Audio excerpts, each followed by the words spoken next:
Hello everyone, welcome back to my channel. Today we're taking a look at a really interesting piece of audio gear for anyone into DIY projects or building their own sound systems. This is the LM1876 amplifier board, specifically the 30W plus 30W stereo version.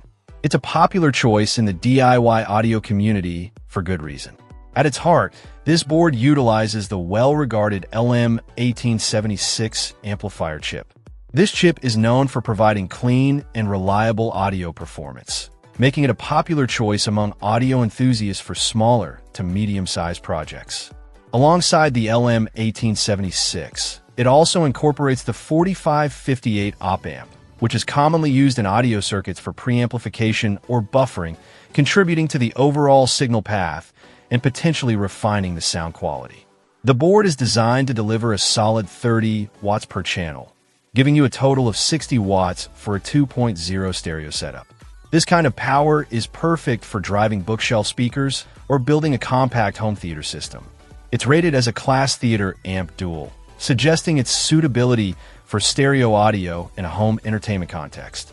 This power output is more than sufficient for filling a small to medium-sized room with sound. Powering this board requires a dual AC power supply, specifically between 15 and 20 volts.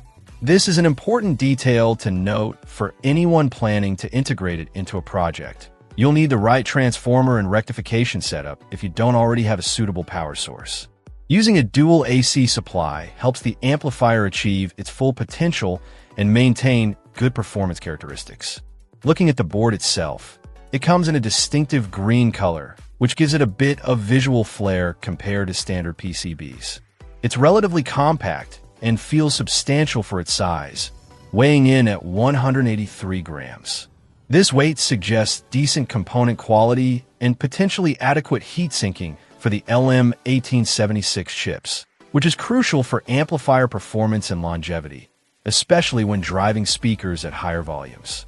For DIYers, this board offers a great starting point for building a custom amplifier. Whether you're replacing an old amp, building a new stereo system from scratch, or creating powered speakers, the LM1876 provides a good balance of performance and accessibility. The 30 watts per channel is ample for many listening environments, providing enough volume and clarity for typical home use. It's a straightforward board that focuses on delivering clean stereo sound using proven components. If you're looking for a reliable, moderately powerful stereo amplifier board for your next audio project, this LM1876 board is definitely worth considering for its performance and ease of integration. Check out the video description for updated price. And thank you for watching this video.